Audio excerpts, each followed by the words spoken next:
1, 2, 3, 4. Hello, Global Theater. My name is Jerry Fielka. Today is October 28, 2025. We want to thank Rob Grant and his amazing podcast, I'm Probably Wrong About Everything. Also want to thank Leon Rubenhold for introducing me to today's guest, Peter Elbling. Where are you calling from, Peter? I'm calling from Venice, California, the center of the world as far as I'm concerned. I agree with you wholeheartedly. The first question, Peter, is what is the best thing for a human being? Kindness. Oh, I like that word. That is so important to me. What's your favorite form of information? How it comes into you? One-to-one person. One to one. I like that. You're knocking them out of the park. All my favorite answers. Why do you think humans collect or gather information? Oh, that's an interesting question. I think because information expands us, and it also gives us a way of communicating with people who we might not meet otherwise. It's beautiful. Is this need or want to collect information more innate or more invented? I think it's more inventive because when we go back in time, people lived in little communities and they sometimes didn't interact with other communities at all. And they just existed within the little community that they were in. It's only by meeting other strange groups that you find out things that you didn't know beforehand. So I think that's, oh boy, that's a hard question. I'd say it's a little of both, I guess. Yeah, some of these early questions, is it more this or more that? Of course it's both, and it depends. So Right. I'm just after your hunch and your guess, and you can tell stories, anecdotes, tangents. It's really just to keep us talking together. So the next one is, do thoughts create emotions? Oh, yes. Yeah. No question. Fill My in. Go ahead. my ex-wife, who I'm still very close to, we had a memorial service for her this past Sunday. And it was incredible how so many people spoke about her. And in doing so, brought up so many thoughts of the past that the whole room at one point was weeping. And they came from thoughts, Yeah. It was an extraordinary experience. It really was. I'm Beautiful. so lucky to have been part of her life, or that she was part of mine. Beautiful. Fill in the blank, Peter. I don't know what I think until I Think about it. Yeah. Well, can humans think without language? Yes, I believe so.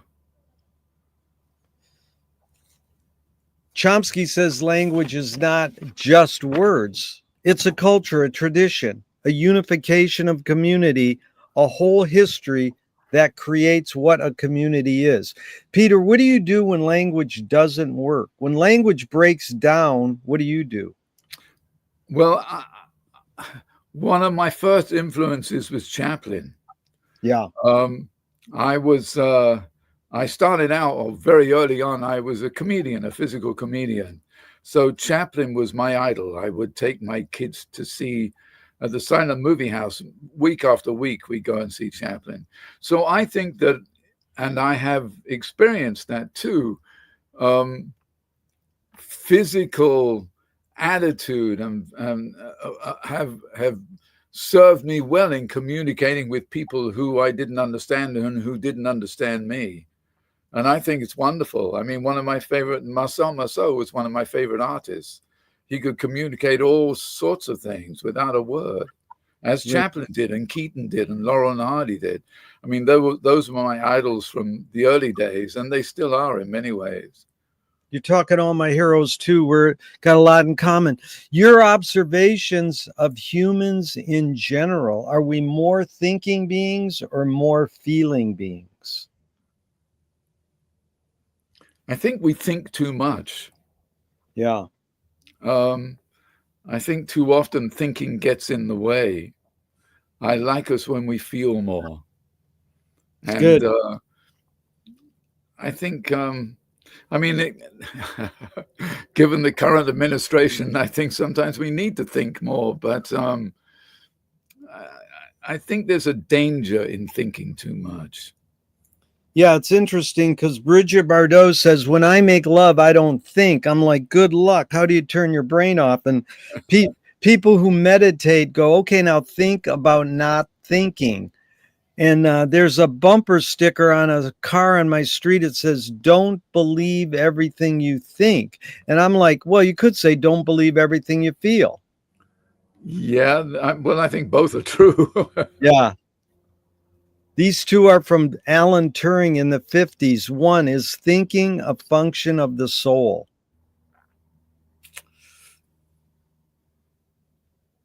He was, tell me again, I know the name and I can't remember what he invented. Alan Turing sort of is the mathematician, scientist who kind of started AI. I see. Okay. Well, I don't know enough to disagree with him, I have to say. I've never thought of it like that. I'd have to think about that some more before I could say whether I agree with him or not. I don't want to do that off the top of my head. No worries. The second Turing question is, can machines think? I never used to think so, but now I'm not surprised if they can. We've invested so much of ourselves and our minds in them, AI, for example, that I wouldn't be surprised if they can. I'm not saying that's a good thing by any means. Yeah. Do you more pursue happiness or more pursue meaning? Well, that's a good one too. I'm not sure if more is the best way to describe it. I know I do both. I'm not sure which I do more, more and more in my life at this stage of my life, I pursue happiness. Yeah. But that's funny because one of my favorite responses, this woman said, the word more doesn't function in your question. Thank you. But again, it's just a prompt because Right. I got the question from Viktor Frankl's book, Man's Search for Meaning. And he said, happiness doesn't tend to last, meaning tends to last. What do you think of that idea? Well, I think that's probably true. I do think that's probably true. Does the brain more detect consciousness or create it? Like, is consciousness there bubbling away and we're more so detecting it or more so creating it? I think we're more so detecting it. Yeah. I think it's there bubbling away, and it's up to us to find it. And I think when we think, then we find it. There you go. What's faster, speed of light or speed of thought? Speed of thought. Hey, there's no right or wrong answers, but that one you got right. There's a poet, Audre Lorde. She says, you can't dismantle the master's house using the master's tools. Her colleague, Yvonne Rainer, said, oh, you can if you expose the tools.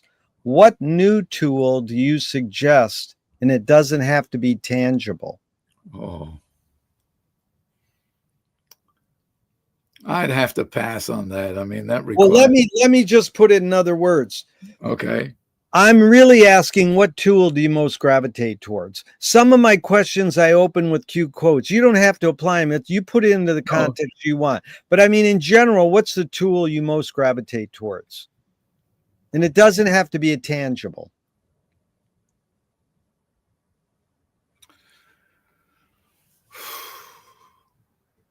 I think what comes to mind is communication. That's great. See, you communicate a good tool. Now, people ask me, well, what about a toy? So, what's a toy you gravitate towards? Well, it would be a musical instrument. Okay, there you go. Guitar.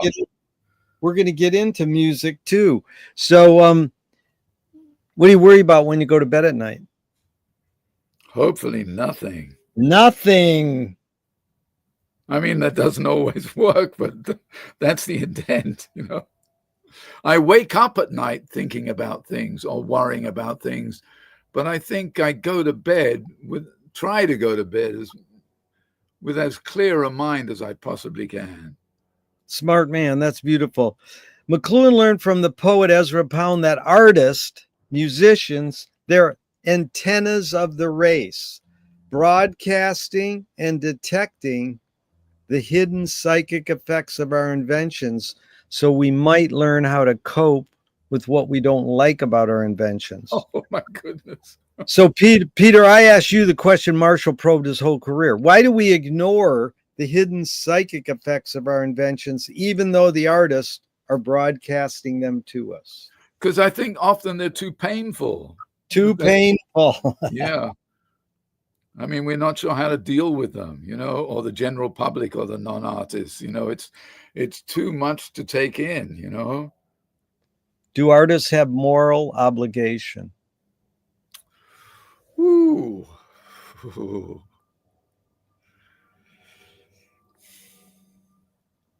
I'd have to say no. Man, you're knocking them out of the park, man. You got them all right. You know, everybody says, oh, well, everybody has a moral obligation. Well, of course, but that's what the artists do. Anyways, there is no right or wrong answers. We're just here to have fun. So I appreciate it. And we are, man. This is wonderful. I had no idea what this was going to be like. And so far, it's wonderful. Thank you. Good. Peter, I'm glad you're having fun. Are you more afraid of new ideas or more afraid of old ideas? I try not to be afraid, period. There you go. See? Okay. Can you conjure up your earliest memory ever or one of them? Of being afraid, you mean? Nope. This is a separate question. Oh. Just general, your earliest memory ever. Can you conjure it up or one of your earliest memories? Can you tell me? Yes, I think my earliest memory, I guess I must have been 45, 43, around 2 years old, was my father, I think, being demobbed from the army or whatever it was, and him.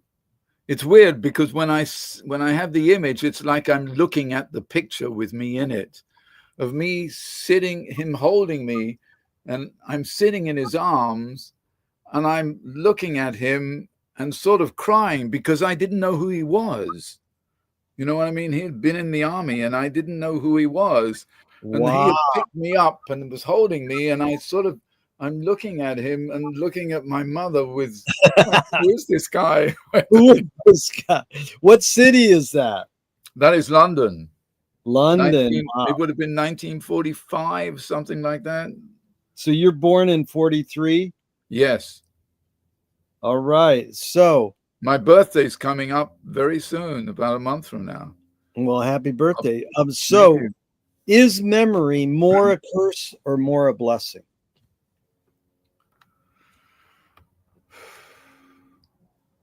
I think, well, for me, it's a blessing. Yeah. I think that depends on who you're talking to. Yeah. Tell me someone within your immediate family who had an impact on you, and what was that impact specifically?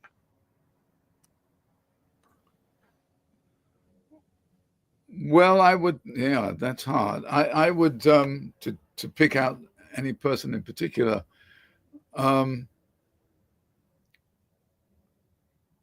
my first wife had a curiosity, was incredibly curious, which I found astonishing.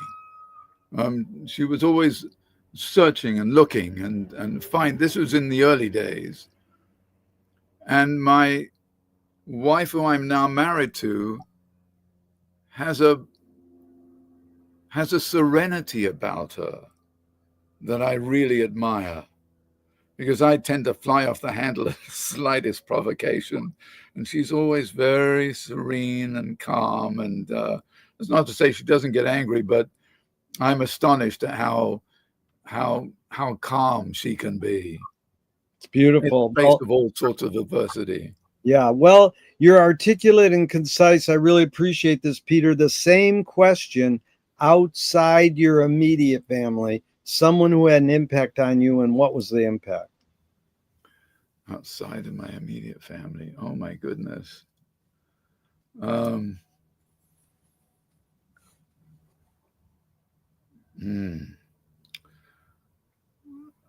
There's so many people.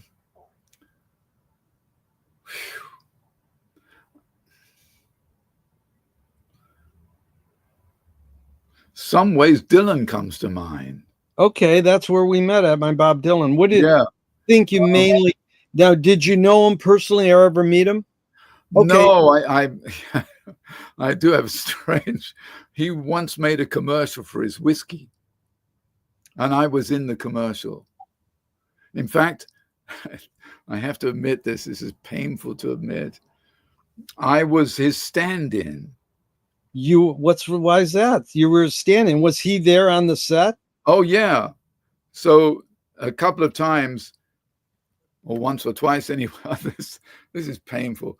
You know, the director would say, well, I want you to walk across the hill here or something like that. Peter, go walk across the hill, show Bob what I want him to do. So I walk across the hill. And then right at the very end there was, yes. So because from the back, if I had his hat on, I could sort of pass for him, sort of. Yeah. So at one point they had me, when I auditioned for it, all they kept doing was looking from the back of my head. They kept taking, they didn't tell me what I was doing. It was a very nice thing. And then the day later they said, you got it. I said, got what? You got the commercial. Just be here, here, and here at a certain time. Yeah. So we went somewhere out to the farthest reaches of the valley somewhere where there was some road. And they said, we want you to drive this car. And I got into, it was a large car, and there were like 6 or 7 other people in it. One was a huge cinematographer. He must have weighed 400 pounds. I was in the driver's seat. There was other people sitting next to me and people behind me and this camera behind me. And we took off. And I was driving about 40 miles an hour. And all of a sudden, there's a truck ahead of me. And the director, who was Japanese, they brought him in especially for this, said, go faster, go faster, go faster. And I'm like a little shaky. I mean, I've got all these people in the car. I don't usually drive this sort of car. So I'm going faster. And they kept saying, accelerate, accelerate, accelerate. And oh, my God. And we finally did that. And I got out of the car 10 minutes later. We had to do it a couple of times. I was shaking. And they said, okay, we're going to do the last shot now of the day. Go over here. And they took me to some other place. And I had to be Dylan in the car, making a turn, going into the sunset. Now, of course, they didn't tell you that until I got into the car. I got into the car and they said, okay, go. And I drove off into the sunset. And then they were screaming at me, come back, come back, come back, do it again, quickly. I said, why? You made the turn too wide. It wasn't a nice turn. By then, the sun had gone down. Uh-oh. When the commercial came out, that shot was not in it. But some of the shots have your back of your head in it? Yes, a couple of shots. Okay, now that was a fun little thing, but you never got to shake his hand or see him. No. Okay, now what do you think his music, I'm sure you're implying his music and lyrics had an impact on you. Oh. What was that impact? Just that somebody was speaking how I was thinking. Yeah. You know, about all sorts of things. I mean, this was when I still love his work, but especially when he first came out, it was revolutionary, you know. Did your parents raise you a particular religion? Yes, I was raised in a Jewish household. My father had grown up in an extremely conservative Jewish household, and he had obviously rebelled against it at some point when his father died, I presume. So while we still carried out, we did all the various festivals and everything, my mother was the one who held the religion closest to her. Do you pray, Peter? No, I can't say I pray. I give thanks. That's what I do. Beautiful words. And if God does exist, what would you like God to say to you after you die?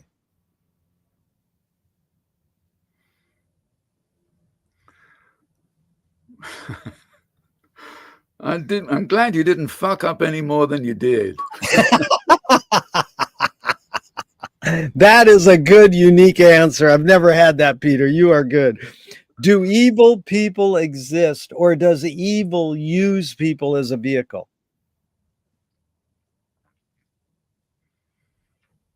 I think the latter.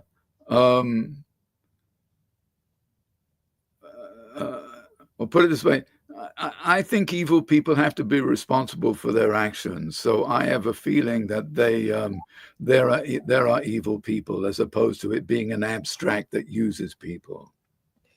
Really, the hidden question is, how do you advise someone to deal with an enemy? I'll set it up. Coppola stole from the mob and the samurai. Keep your friends close and your enemies closer.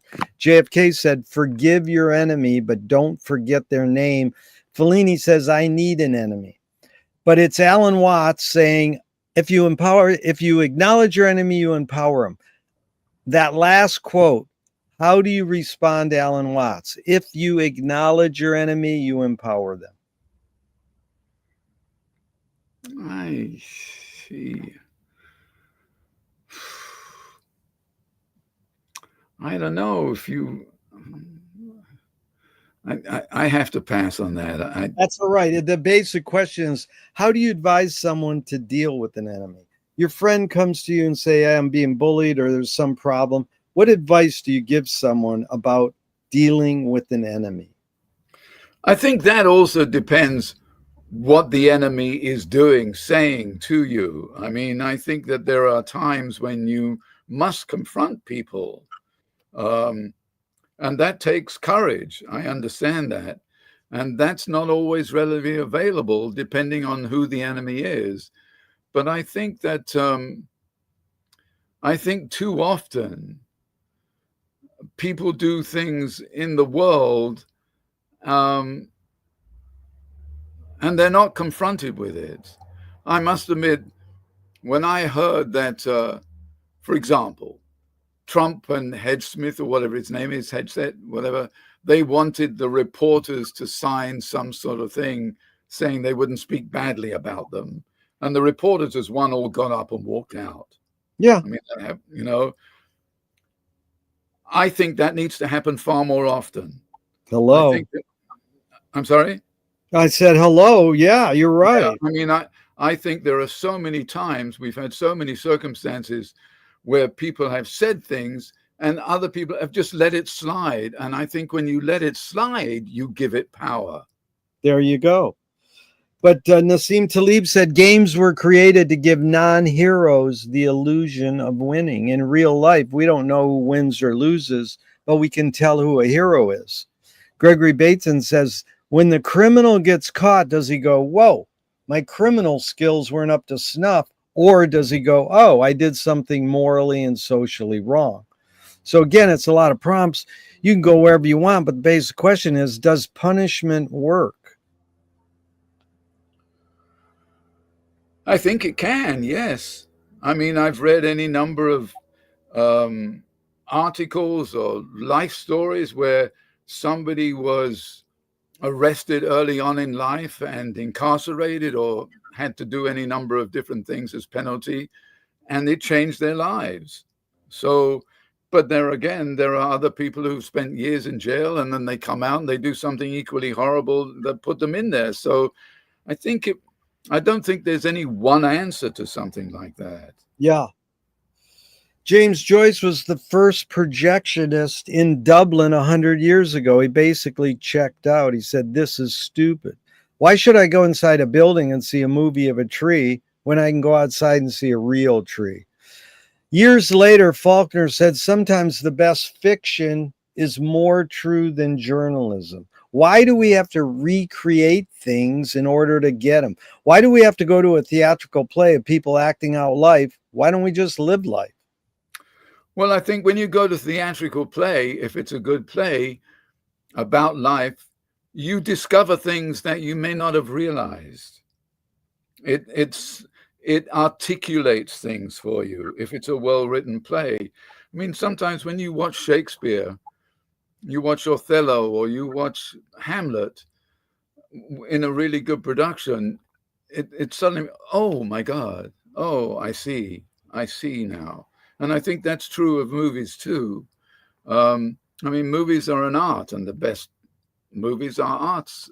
And I think you learn things from them about the world and about yourself. You recognize behavior that you may not have acknowledged, I think, in the best of all circumstances. Really good, Peter. So walk us through your tipping points. You're growing up. What are you studying in high school and college? You aspiring to be an actor or a writer? Because you become an actor, a writer, a singer. No, I did not have that confidence. What's your first aspiration? What's your first calling? My first calling was to be a folk singer, which I was.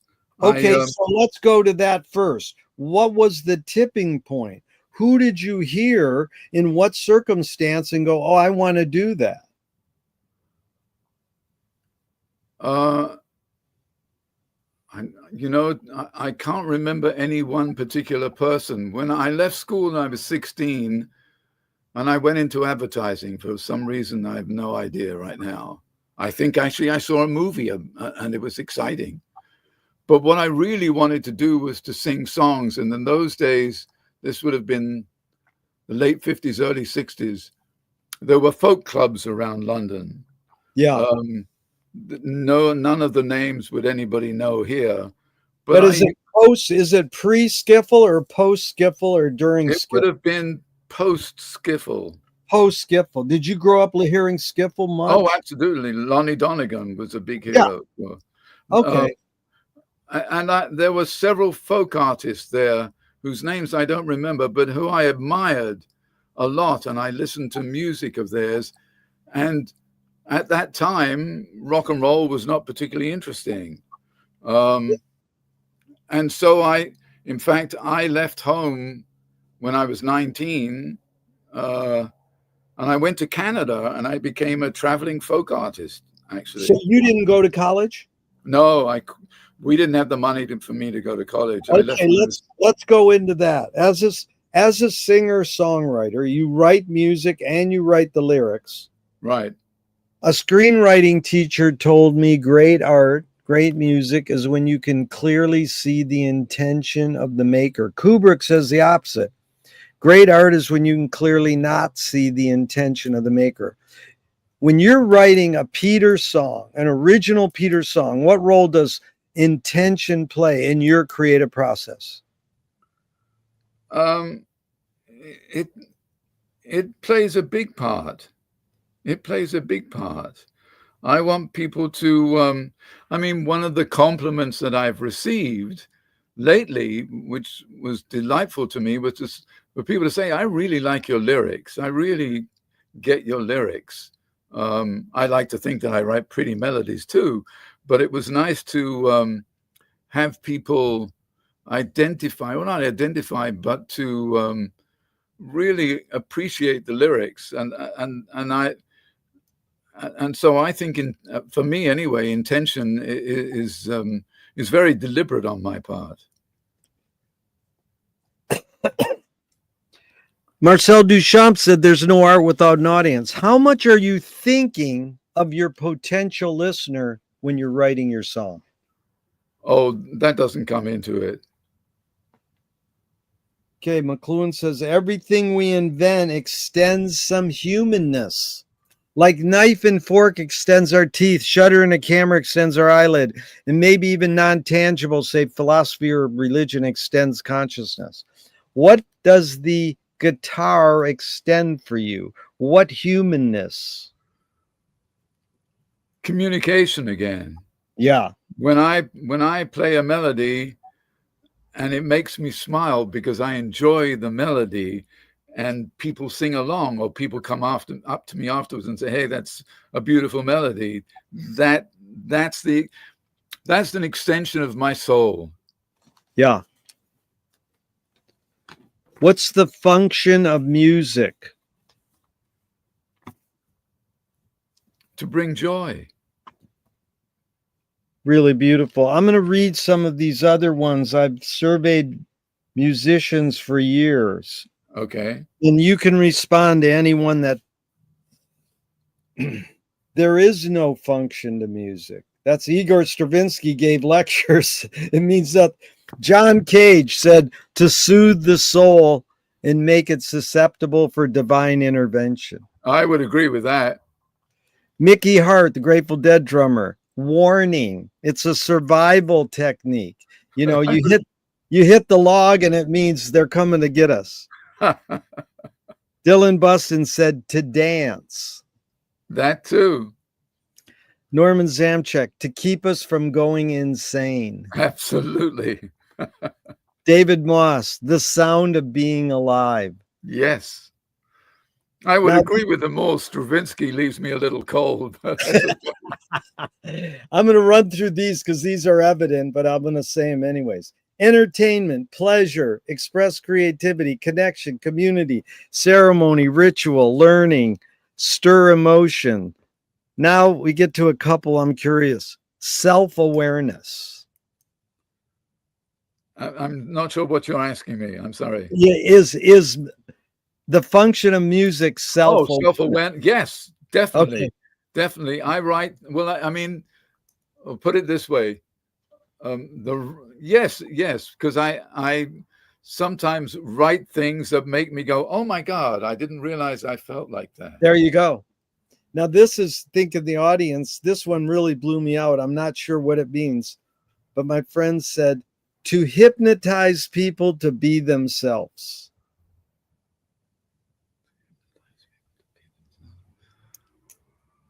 I'm not sure if I agree with the word hypnotize, but yes, encourage, hypnotize, I guess, to be themselves. Yes, I would agree with that. That's interesting. Yeah, because I'm for changing verbs and movement. Like it's Right. me and you versus the wording on these questions. So this one was really evident. It's healing. The function of music is to heal. Absolutely. Yeah. So here's Copeland said the 4 ingredients of music are melody, harmony, rhythm, and tone color. Okay. How do you use those? Is there, do you put one in priority? Do you navigate all 4 of them? Just discuss the integration of those 4 elements in your composing songs. Well, you know, it's very interesting. I recently bought a piano several years ago, and prior to that, I nearly always wrote lyrics first and then put music to them. Oh. But with a piano, I still can't play the piano, but I have much more fun than I ever did on the guitar, just plunking around, coming up with strange melodies. Yeah. And it's much harder. And I've come up with some melodies that I would never have come up with on the guitar, because it's so much easier to hit a couple of notes on the piano than it is for me anyway, to find them on the guitar. And in doing so, I've come up with very, well, for me anyway, strange rhythms and strange melodies. And then having to put words to that is a whole completely different experience and requires a whole other part of my brain that I'd never used before. So I'm not sure depending on whether I write the lyrics or write the melody first, that is then becomes the most important, that dictates how the others follow. Does that make sense? That made a lot of sense. You're more of a melody and a rhythm guy than a harmony and tone color in that regard, the way you Yeah, express it. But of course, it's always varying. But sure. it's also a funny joke. All the great songwriters out of the Brill building in New York, they said, what came first, the music or the words? And they said the phone call. Of course. Yes, of course. Peter, my friend says the 3 T's of music are technique, theory, and taste. Technique, you learn how to play guitar. Theory, you know the structure. How does one acquire taste? By listening to great artists. Yeah. When you listen, I was listening recently to Michael McDonald, from the Doobie Brothers. Yeah. And listening to the Eagles, Hotel California. And you go, it has everything that you want in that song. Hotel California is one of the most brilliant rock and roll songs, or any songs ever written. It's perfect. It's perfect in every way. And when you listen to that, you listen to the music in that, you listen to the lyrics in that, you listen to the melody, you listen to the meaning of it, you go, yeah, that's got it. That's taste to me. That's like, it nails it. Again, you're articulate and concise. I appreciate this, Peter. This is McLuhan using that word, and I'm curious if you have any thoughts. He said, the song is slow down speech. The reason cultures have different musical taste is ultimately connected to language difference. Any thoughts? That makes sense to me. I think that makes sense. Yes. Yeah. Yes. I mean, I don't know how to add anything to that. I would agree with it. What's more fundamental, language or music?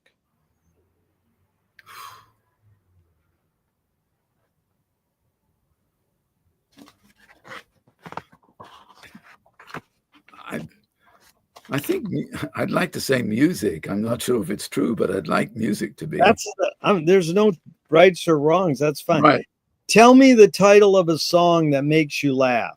Is there a song that's an instrumental that makes you laugh? No words. I can't think of anything offhand. Sorry. No worries. Ruth Draper said the key is to bring the audience up onto the stage and into the scene with you. It is they who must give you even more than you give them in the way of imagination and creative power. That sounds good, but how do you do that?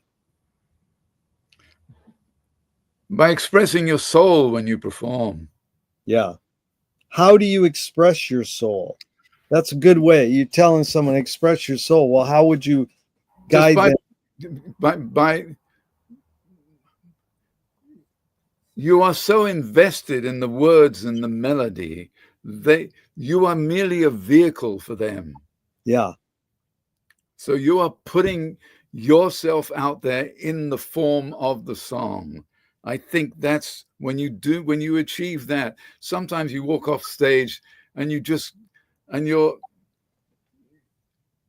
you're empty in the sense that you've given everything inside you. At the same time, you feel very full because you know the audience has given it back to you. There you go. Reciprocal. Leonard Cohen said the only way you can sell a concert is if you put yourself at risk. And if you don't do that, people know.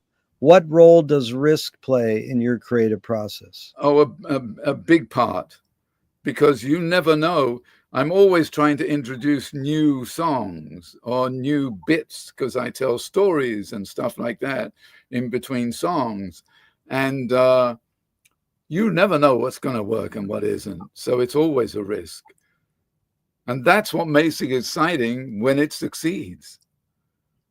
What does courage mean to you now? Taking a stand against an unpopular view. Way to go. Okay, so here's Viola Spolin.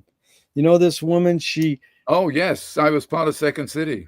oh, well, there you go. Usually I have to explain it. So here's Viola Spolin. If the audience cannot, did you know her personally? I met her. I didn't know Okay. her. Okay, here's her quote. I would love you to react. If the audience cannot see your struggle to achieve something, they cannot root for you to achieve it. What role does struggle play in your creative process? Well, I think struggle is part of risk, you know. It's Yeah. all part and parcel of the same thing. I think the audience knows and are excited when you risk something. They sense it too, and they see what you're going through, and I think they celebrate that, you know. They encourage you to do it. This is Ben Ratliff. He is a music writer. He says, I mean sound as it is long functioned among jazz players, as a mystical term of art. As in every musician finally needs a sound, a full and sensible embodiment of their artistic personality, such that it can be heard at best in a single note. Me and you can hear Dylan, a couple notes, we go, oh, that's Dylan. So Ben would describe Miles Davis as fragile and pointed. So tell me two words that you would like, or you think of a music writer that was describing Peter's sound, two words that would capture what you'd go, hey, they got me. Wow.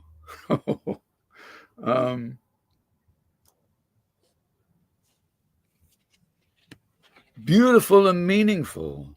That's great. Beautiful and meaningful.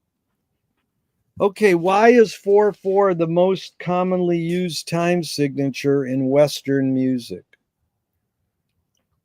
Because I think that's how we walk, you know. I walk the 4/4, I think. When we're walking, it's, you know, it seems to me that's the embodiment of it. It's great. I've got that answer. One guy said you have 2 hands and 2 feet, and it's walking. But Frank Zappa said it is unnatural to play in 4/4. You don't speak in 4/4. But just a few other little thoughts. Besides being intuitive and easy, it might be because it's in sync with walking or marching. With marching in particular, yes, yes, and with walking too, I agree. Yeah, with our heartbeat rhythm. What time signature do you think our heartbeat is in? Oh. Is it 4/4 or something different? I'm not sure if it's 4/4. My immediate thought was just trying to be funny and say 6/8, but I've no idea. Dude, I've had that. Listen, one person said it's 5/8, one person said 3/4, and one person said 6/8. 6/8. Well, I say 6/8 because I have arrhythmia, so it's a little off. What is that? What is that? Arrhythmia, it's the thing where the heart can make little. Oh, your heart beats off a little from sometimes, the yes. Yeah. So this is really fun, Peter. This is about silence. Thelonious Monk said silence is the loudest sound in the universe. And Miles Davis talks about the sound between notes. How do you know when not to play, when to incorporate silence in your music? I think that's part of the drama of a song. You know, I didn't realize I was rehearsing with my bass player the other day, and there's a couple of songs where there are a lot of stops in the song, where the melody comes to an end for a fraction. And I said to him, gee, do I do that too much? And he said, no, that silence is wonderful. And I think that's true. I think whenever you get in the middle of a song where there's a moment, a fraction of a silence, it pulls the audience in that much more. And it gives a variety to the song too. Yeah. It's really important because I wanted to read a couple quotes on silence and see if you have any reaction. Sure. Roscoe Mitchell said silence is perfect. Mm-hmm. Okay. Yeah, I can't disagree with that. The artist, said silence is music. I never thought of it like that, but okay. All right. And then Thomas Carlyle, speech is of time, silence is of eternity. Oh, okay. Yeah, these people are way above me, but yes, okay. But let's go back to being grounded in you being a stand-in for Robert Zimmerman, Bob Dylan. Here's Right. Bob's. Experience teaches that silence terrifies the most. I beg your pardon. Say that again. Dylan says experience teaches that silence terrifies the most. Oh, yes, I would agree with that. Yeah. Yeah. Because Bob is one of those guys, I'm sort of more a positive thinking person, and in my pursuit of philosophy of life and the human condition, so many people go, oh, suffering is life. That is the human condition. And, the Buddha says you got to suffer. And Dylan says, you got to suffer. I'm curious your thought of this attitude towards people saying suffering is part of the human condition or is the human condition. Well, I don't think suffering is the human condition. I think it's very much a part of it, definitely. Yeah. I don't want to think that suffering is the human condition. That's too depressing to me. Yeah. And here's Tom Waits. I like beautiful melodies telling me terrible things. Makes perfect sense. The world is a hellish place, and bad writing is destroying the quality of our suffering. Now, that's funny because it's like he's insinuating, probably tongue in cheek, that you can have quality to suffering. Yes. So, any thoughts on that? Bad writing is destroying the quality of our suffering. I think that's great.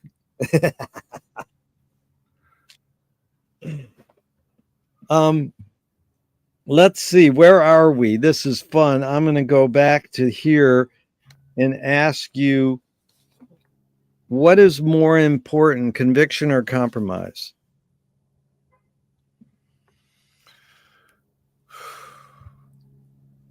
Again, I'm not sure if there's a yes or no answer to that. I think it all depends on the circumstances. Yeah. You've accomplished a lot. In your accomplishments, how do you rate these three elements? Luck, skill, and ambition. What played the biggest role, second and third?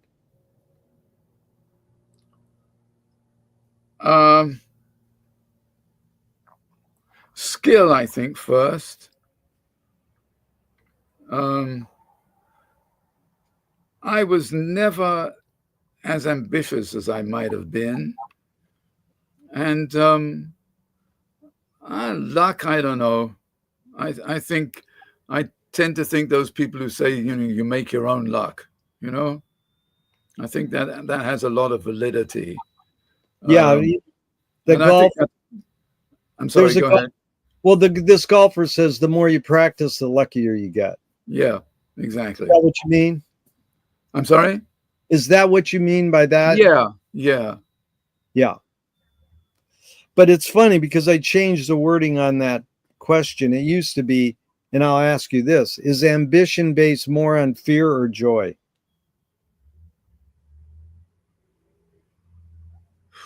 Wow. Ambition based more on fear. I'm not sure it's based on either. I mean, I'm not sure that I would hate to think it's based on fear. Well, that's why I changed the question, Peter. Yeah. I asked that for, I've been interviewing for 40 years. I asked that for most 40 years. And they would go, well, 80% of people would say fear.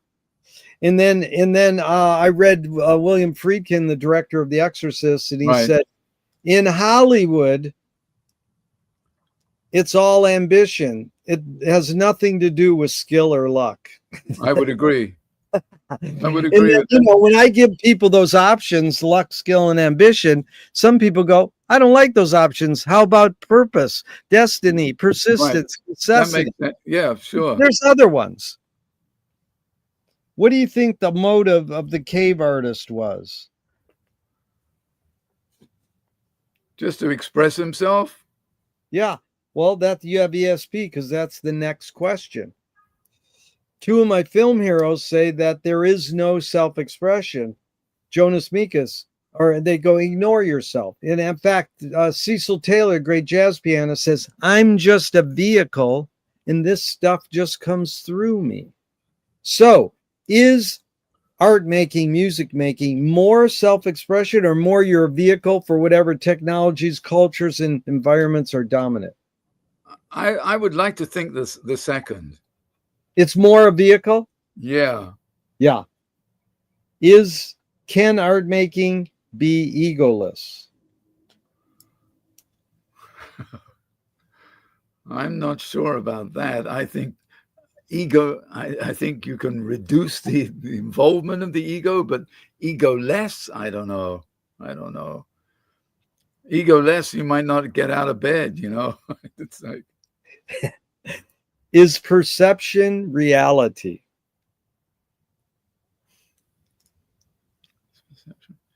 um for a moment or two it is, yeah. Tomlin says reality is just a collective hunch. Yes, right. For a moment.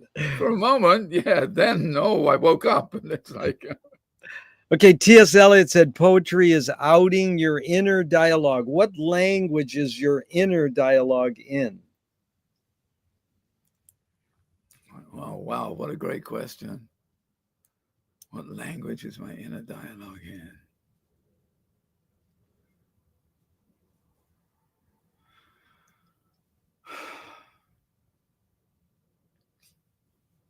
I mean, the first thing that came to mind is poetry, but I'm not sure that that really answers the question, does it? I love it. That answers the question. It's a form of poetry.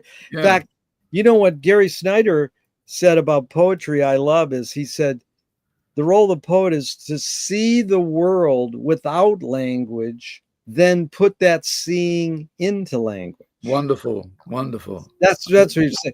But one of my favorites was this experimental filmmaker in New York. I says, what language is your inner dialogue in? She goes, I wish I knew. That's a great answer too. It's probably better to not know, Yeah. Yes. But it's like my mother complaining or TV commercials. Right. I get all kinds of answers, but I like that. Poetry's fine. So why is it so difficult for humans to consider the possibility that life might be pointless? I'm not saying life is pointless, but why is it so hard for us to consider that it might be pointless? I'm not sure. I'm not sure that it's so hard for us to consider that. I had that answer once. This guy at the Unurban, 40 of his friends were sitting there. I asked him that question. He goes, we all know that life is pointless. Lewis Carroll says, I believe as many as 6 impossible things before breakfast. Have you believed in any impossible things lately?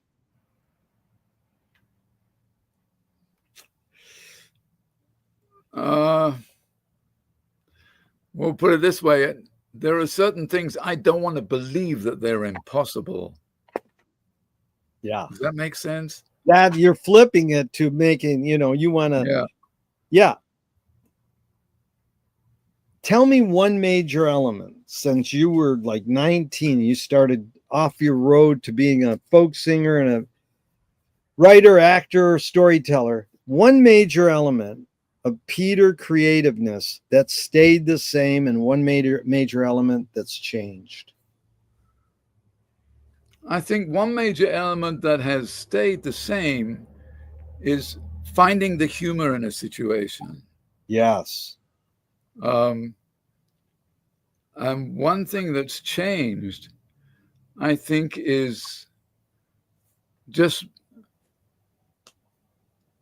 as I anyway gets older,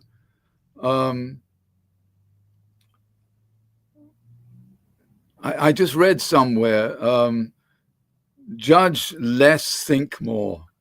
Oh yeah, judge less, think more. That's beautiful. And I think, and by doing that, which I've done hopefully much more successfully lately, I'm much more at peace. Beautiful. Moshe Feldenkrais works with healing and movement. He says it's literally possible to identify a weakness and incorporate it to become a strength, rather than we're normally taught to overcome a weakness. Tell me a weakness you turned into a strength.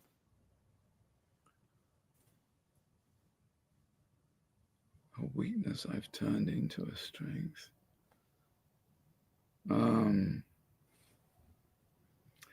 I'm not quite sure. I think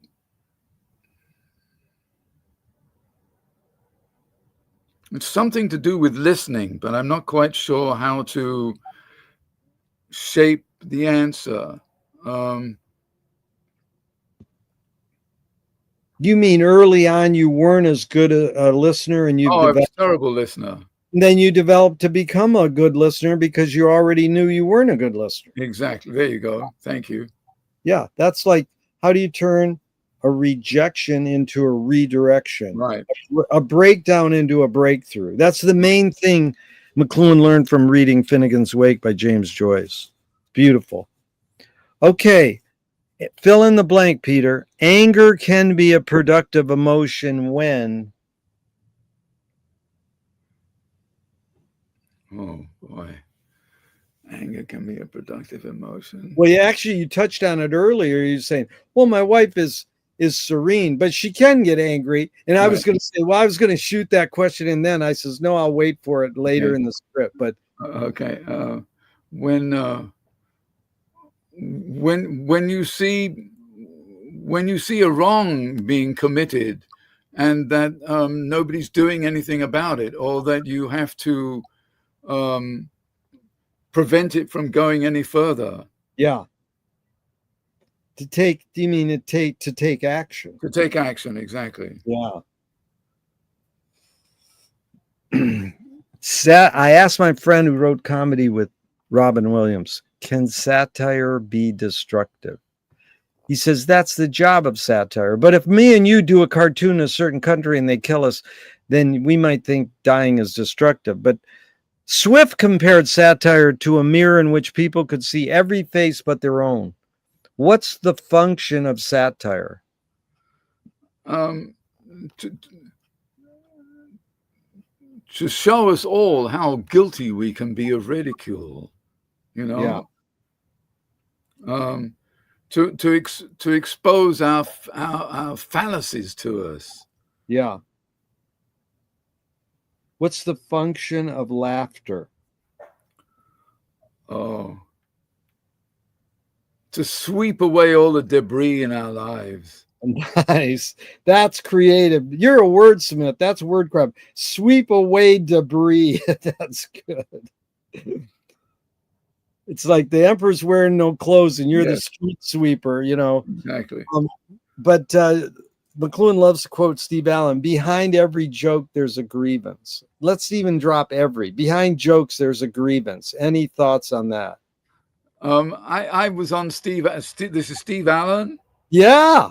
Yeah, I was on his show about a dozen times when I was with the comedy team. This was in the 60s. Yeah.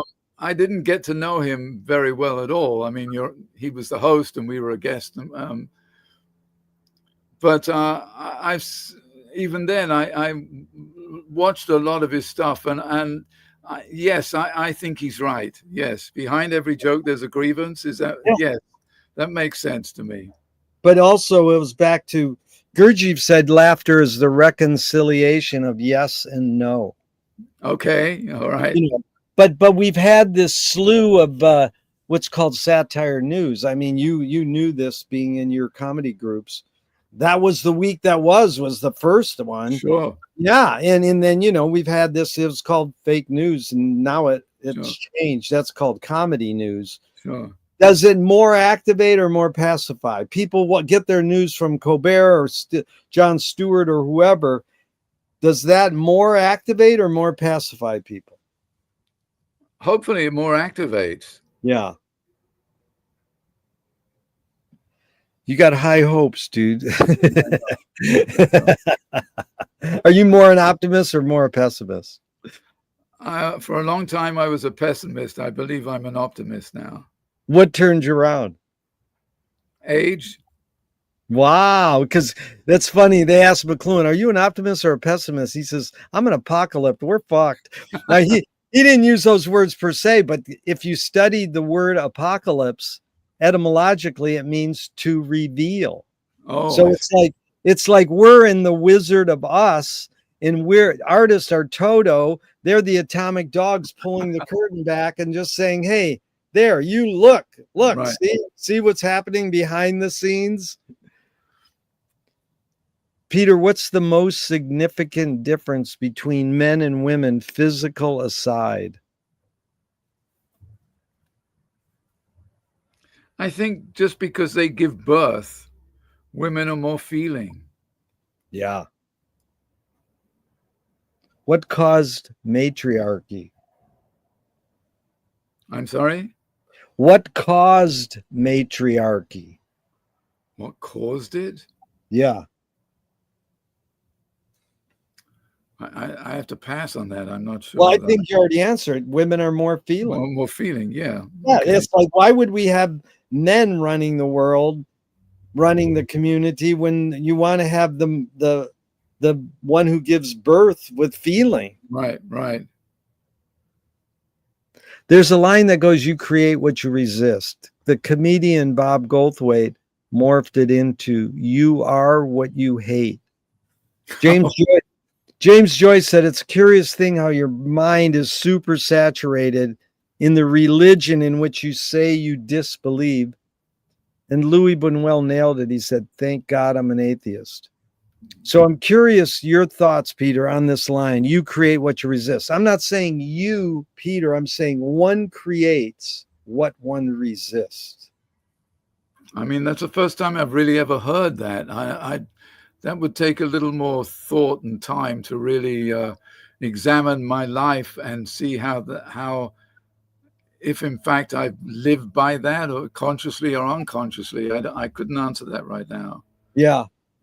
But it's like Dylan. Everybody's got to serve somebody. I mean, a lot of his songs are about suffering. Yes. So is he suffering? So he's creating what he's resisting. It's an interesting thing, but it's not entirely true. But I think one creates what one resists is sort of the paradox that's happening. Yeah, that makes a lot of sense. It's like this. I didn't bring this up, but in poetry, there's a Mallarmé study, the French symbolist, and they say the very crises which threatens the writing of poetry sustains poetic composition. So there's a lot of deep words there, but it's basically saying when you sit down to write a song, that is sustaining you to write the song, that you're sitting down to write the song. Right. And if you're just a vehicle, like you said, and this just comes through you, you're just sitting there and letting this spirit come and move your arm. I mean, that's this one line I love to ask people about. Milan Kundera, he wrote Unbearable Likeness of Being. Right. This is why I love writing, because the character that I'm writing about can go further than I can. I'm like, right. That sounds romantic. If I write a character on this paper, how can that go further? Yes, but no, but that makes sense. Well, how? Explain it. Because you can invest him in things that you personally can't. You can only see them, but he can do them. Yeah. Does that make sense? Well, yeah, because it's also, Steve Martin quotes David Mamet, art is the product of the unconscious mind. There you go. Yeah. Well, come on, man. I mean, we've been here together for an hour. I think we're both conscious. In that's Lakoff, the cognitive linguist scientists, they go, we're operating 80% unconsciously. I go, dude, I'm here consciously, aren't you? I Yeah. mean, Yeah. No. Yeah. I see what you mean. Right. I think in the best of all possible creative experiences is when you allow that unconsciousness to take over, that you drop the consciousness and you allow whatever that unconscious entity is to come forth and take over. That's when, I mean, don't you as a writer, sometimes you write something and you go, oh my God, did I write that? I do that all when I read stuff from my back. I goes, how in the fuck did I ever write that? Exactly. That's pretty well. That's Brian Eno. He's Right. got a great line too, because I think it's being playful. He says, play is how children learn, art is how adults play. Perfect. Yeah. What's the most significant difference between men and women, physical aside? Well, didn't we talk about this feeling? Oh, yeah, I asked you that one. Boy, I'm glad you're paying attention, man. I'm a space cadet. Sorry about that. No. Okay. How do you find peace of mind? I play music. Ah, nice. Okay. Oh, also, I walk on the beach nearly every day. Oh, that's nice. And I need to be by the ocean 5 days a week. I live 5 minutes from the ocean, so it's not difficult. But I need to go down to the beach and sit and look at the ocean or walk by the ocean 5-6 days a week, because it brings me such peace. And when I'm disturbed and I'm not there, then I go and play the piano, tinkle around, and music does it for me. That is beautiful, man. Music's a healing force. Walking on Oh, the absolutely. beach. Okay, these are 5 quick Alan Watts questions off the top of your head in just a couple words. 1, who started it all? Who started it all? Pass. 2, are we going to make it?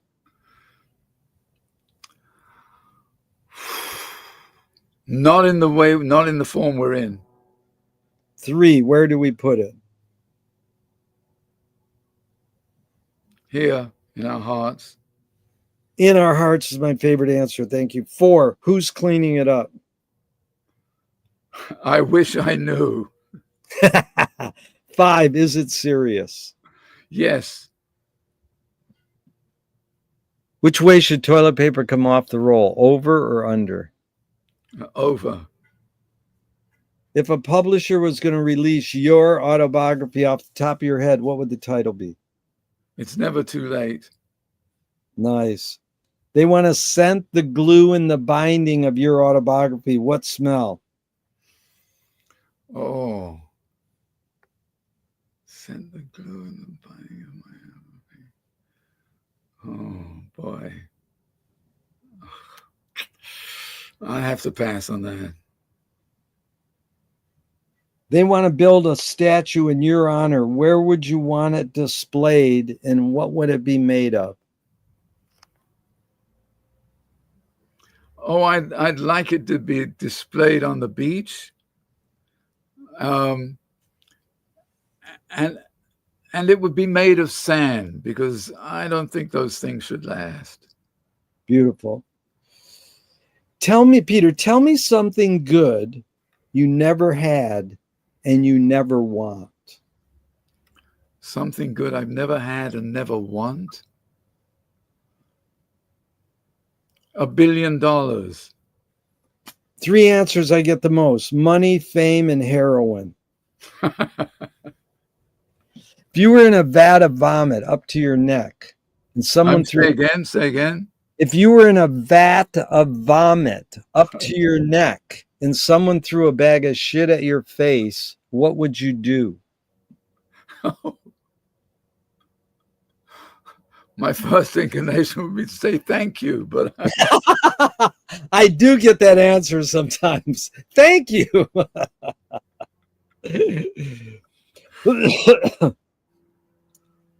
What's the cultural shift you see developing today that inspires you?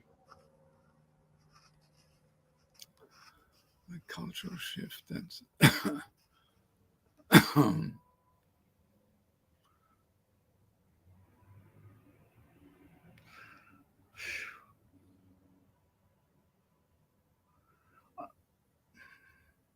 I think. Well, I don't know. Things go back and forth so much that I'm not sure there's any particular. I would like to say the awareness of other cultures. That's good. Yeah, I think people are aware of other cultures. I mean, we're aware that Jamaica is going to be wiped off the face of the yeah, earth in a few yeah, minutes. I yeah. feel for those people. Where do you go? You can't get on a boat and leave. You can't. No, What I do you know. take a hole and hide? Good luck. Okay. So Utah Phillips said anarchy is making rules for yourself and not other people. Who's entitled to make the rules? It's entitled to make the rules. Well, I think we all are. There you go. But here's the funny thing, Peter. The word freedom etymologically breaks down to that very thing that Utah said, giving oneself one's own laws. What does freedom mean to you now?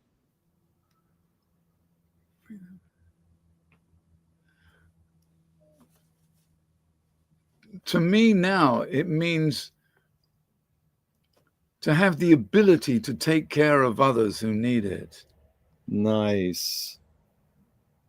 To have the ability to take, that goes back to your kindness thing. Yes. You know, Kerouac said, if you practice kindness, you're halfway to heaven. That's beautiful. Now, Isn't where'd it? you get that? From the way, did you get that from the way your parents raised you or on your own? Oh, no, on my own. Wow. Louis Bunwell says, I'm for anyone who seeks the truth, but I part ways when they claim they found it. Now, most people go, that's great. And one guy finally said, that's bullshit. Because if I'm going to seek something, it's because I want to find it. So I morphed it into more important than the destination. Why do we even have to name or seek a destination? Because I think it gives us a direction. Yeah. But, you know, it was the people in Paris in the 20s, they just sat around and did nothing. They just slacked off. Hemingway and Picasso. And, you know, like James Joyce said, you could find epiphanies in everydayness. That was like Flaneur's psychogeography. You just wander aimlessly and you might have an epiphany. Well, I mean, there's validity in both ideas. Certainly, sitting around. I don't believe that Picasso and Hemingway just sat around and did nothing. I mean, their brain. I mean, the wonderful thing about an artist is you can sit around and do nothing, and you see everything at the same time. That's what I'm saying. You can. That's what a flaneur is. He's wandering, but he's still got one eye open. Oh, absolutely, absolutely. Yeah. I mean, that's when some of the best ideas come to you, when you're doing nothing. You know. Yeah, Picasso said, "Art is a lie that tells the truth." But this leads us to this whole thing about what is true. This is Eartha Kitt. Truth is a theory that is constantly being disproved. Only lies, it seems, go on forever. I would hope she's wrong. Then I ask you the Marcel Proust question. On what occasion do you lie?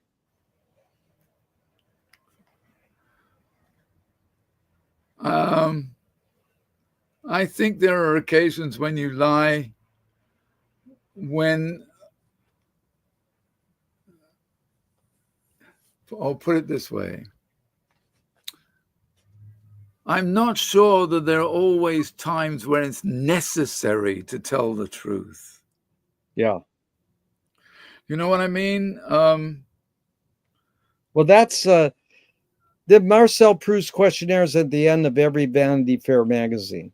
And when they say, on what occasion you lied, this one woman who dresses a star says, that's called manners. But I'm not sure it's manners. I think it's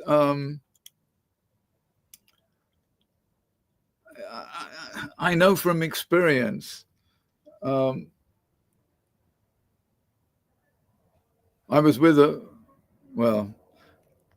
with my wife when she was diagnosed with cancer, and the doctor made a horrible projection, and I felt, whether he was right or wrong, and this was on the phone, he had no right to say what he said at that moment.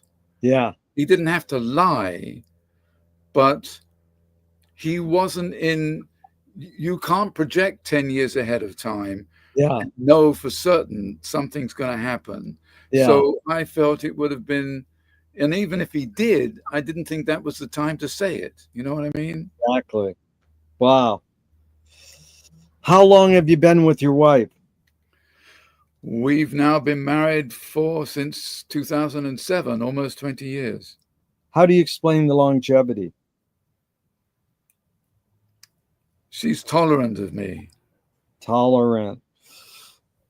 Beautiful. Couple more and we're out of here. This has really been fun, Peter. I appreciate it. Can you forget to die? I do most of the time, yes. I love that answer. That's rare. See, most people don't know if I'm asking it literally or metaphorically. Oh, I see. What's a question that remains unresolved for you?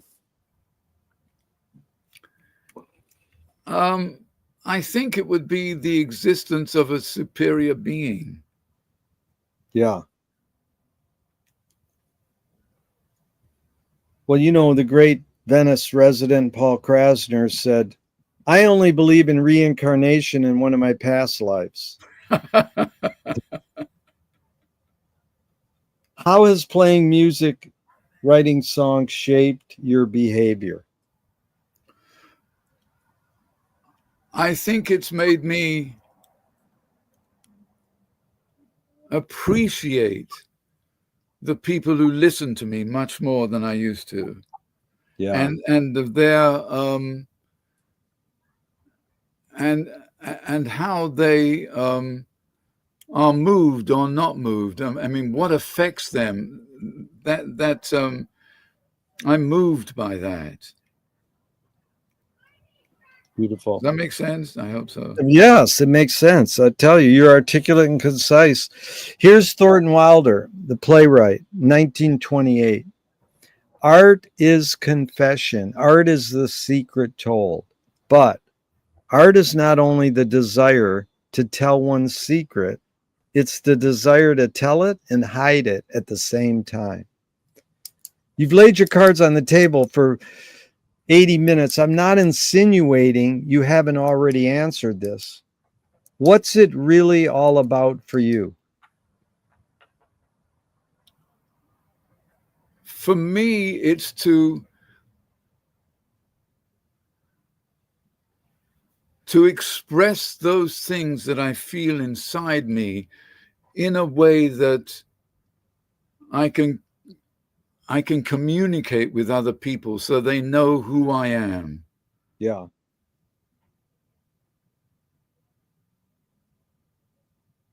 That's funny because that you're talking about knowing who you are. They asked Alan Watts, or they said, Alan Watts says, everybody's trying to figure out who they are. If you figure out who you are, you're fucked. That because you're forever changing. But, you know, you're talking about who I am, like self-identity. Both Krishnamurti and McLuhan said violence is the human search for identity. Violence is? Yeah. So talk about, what does identity mean? Why did you say for others to know who I am? What is identity in your, suss that identity search out a little more? Why is that important for you? Because I think it's important for, I mean, if we are to continue as a species, and obviously we're stumbling along the way we do, um, I think one of the most important things is communication. I mean, Yeah. when you look at what's going on, we are so divided. Um, and that is because, and again, I go back to what I was talking before, we don't listen. And I'm learning about listening. And when you listen, you feel, you see how other people feel about things. And I think it's really important that we listen enough so that we can understand how other people feel. And in that way, we are able to get on a plane with them so that we can communicate and move ahead together as opposed to separately. And so I feel that when I express myself, I'm telling other people how I feel. And if they want to communicate with me, get on the same train, however you want to say it, I've given them all the tools that they will need in order to do that. It's good. Does It's that make sense? finding. It's what I try to do with all my events: is find a commonality, Yes, exactly. share that, and if you don't have a commonality, then try to communicate how that commonality isn't happening, so that you can find a communication commonality. Right. I mean, Yeah, there's nothing more wonderful than walking into a strange room and having 10 people all singing and playing music together. yeah, It's just, it's so uplifting. It's yeah. wonderful, you know. It's like going into a poetry reading or going into where people, I mean, that sort of connection is I think essential to us as human beings. And I'm not sure, and I see through the internet and everything, there are people continually trying to create things to do that. Unfortunately, too many of the times is, well, if you donate $5, which makes me crazy.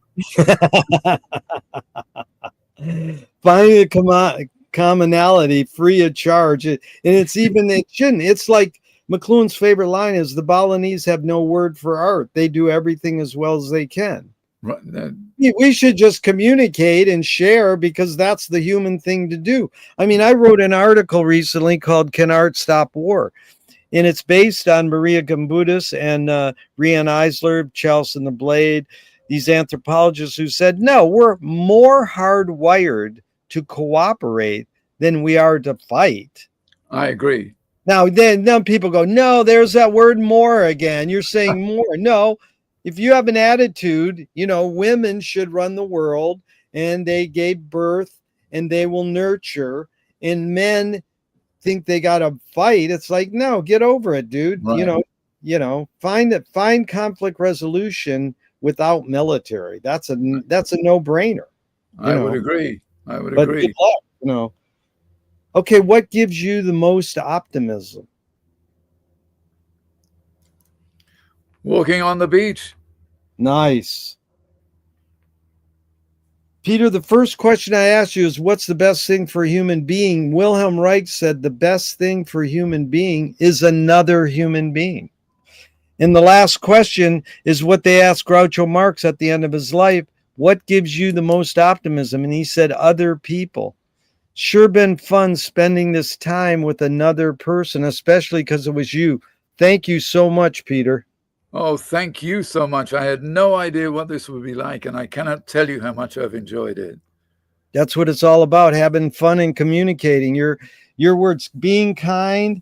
And, we live in Venice. You know how words evoke more than their meaning. Be nice. Venice. Yes. It's just you change the V to a B, and it's like, be nice. Yes, exactly. Exactly. It was great to meet you, Jerry. I look forward. Oh, listen, I don't know, are we still on the air or not? Yeah, May I yeah. advertise? You can do something whatever you want. There's something called Porch Fest. Do you know what that is? Go ahead. Tell us about it. There's a group of people, apparently it started in the East Coast. Last year they did it in East LA. This coming weekend, Saturday and Sunday, a bunch of people are opening up their porches and musicians are going to sing and play there. And I'm going to be doing one and it's in Mar Vista and Culver City. I, like a fool, don't have the exact thing on me to advertise it. Don't worry, they can contact you through your website. It's listed below, and or they can just Google Porch Fest in Mar Vista and Culver City, and I'm sure Culver City, 2 p.m. Sunday afternoon, I'm performing. How cool is that? Well, Peter, I look forward to meeting you again. I hope you come to our Bob Dylan event next year, and we have it every year, and we got a lot of events at Beyond Baroque coming up. Stop on by, and even though I'm going to hit the end broadcast button now, I hope this never ends and we keep talking and singing Hootenanny forever and ever. Thank you so much. Thank you. Take care. All right. Bye-bye.